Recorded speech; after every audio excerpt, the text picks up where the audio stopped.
Don't fry potatoes the old way anymore. Just one potato and one egg, but if you do this one small step correctly, the cake will be lightly golden on the outside, soft and fragrant on the inside, and not soggy at all. Hello everyone, I'm Mary. Today I will show you the proper way to make it, step by step, so that even the first time, you can have a perfect cake. First, I have here a medium-sized potato. When choosing potatoes, you should select one that feels firm in your hand, has smooth skin, and no green sprouts. Potatoes with sprouts often taste slightly bitter and are no longer fresh. Potatoes are very good for health, especially for us as we get older, because they provide potassium to support the heart and help the body maintain stable energy. I gently peel the skin, thin strokes only, so I don't remove too much of the flesh inside. If you prefer more fiber, you can wash it thoroughly and keep part of the skin. But today I peel it all off so the cake will be smoother. After peeling, I slice the potato into thin pieces. Try to slice evenly. The thinner the slices, the faster the cake will cook and the less likely it will remain raw inside. Which beautiful country are you watching this video from? Please let me know in the comments. Thank you. Then, I stack a few slices of potato on top of each other and use a knife to cut them into thin strips. They don't need to be as thin as vermicelli, just thin and even. When cut into strips like this, the potato strands will bind together better when mixed with the egg. It is wonderful that we are connected from all around the world.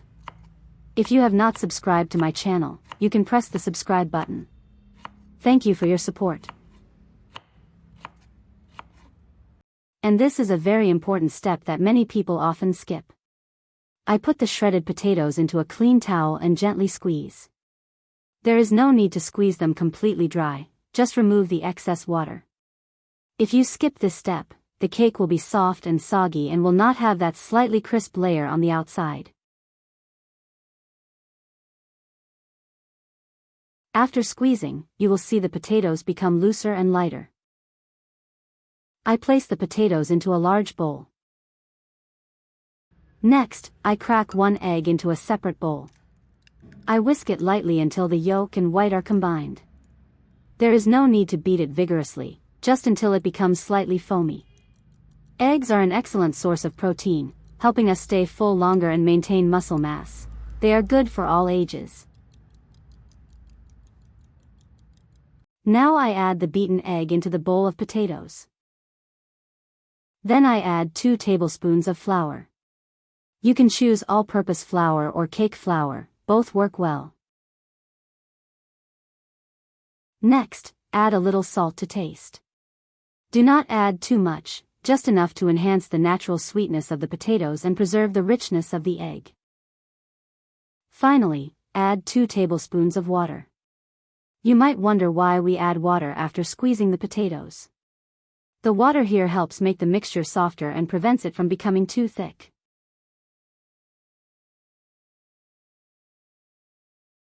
I gently mix from bottom to top, not squeezing too hard, so the egg coats each strand of potato evenly.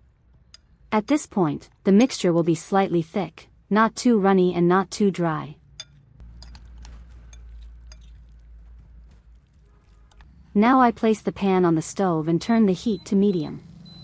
Do not turn the heat high right from the beginning. If the pan is too hot, the bottom will burn before the inside has time to cook through. I use a little oil, just brushing on a thin layer to prevent sticking. When the oil starts to shimmer lightly, that means the pan is ready. I pour the entire mixture into the center of the pan, then use a spoon to spread it evenly into a circle. A thickness of a little over 1 centimeter is just right. Do not make it too thick, because it will be difficult to flip and harder to cook evenly.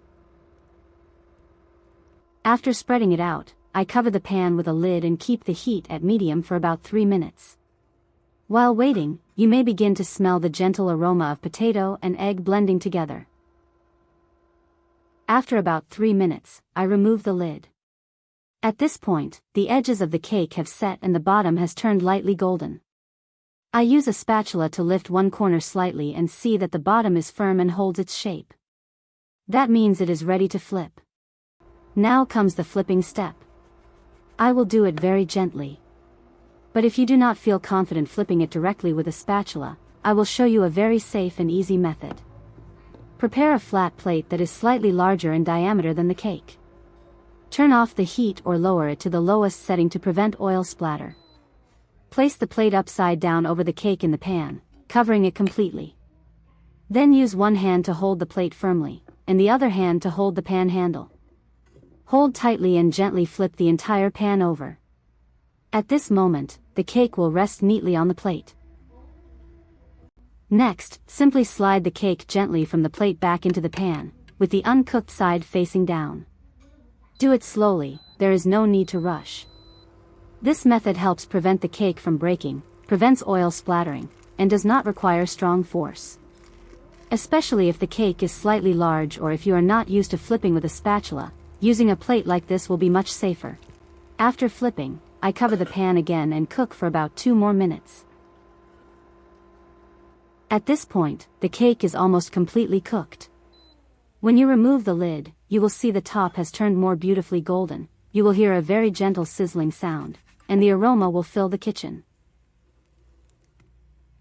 I take the cake out and place it on a cutting board. Using a knife, I cut it into pieces that are easy to eat. When you cut into it, you will see the outside lightly golden, the inside soft, and the potato strands naturally bound together with the egg. Not soggy, not dry.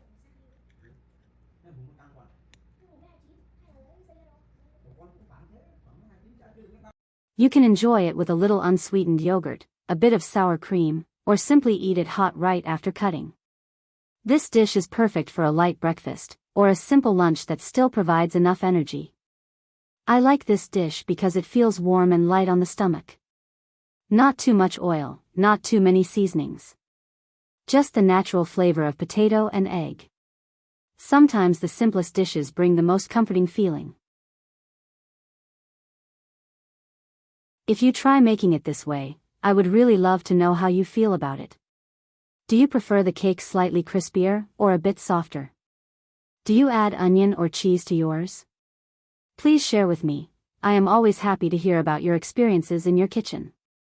If you found today's video helpful, please press like and subscribe to the Merry Home channel to follow the next videos. Goodbye and see you again.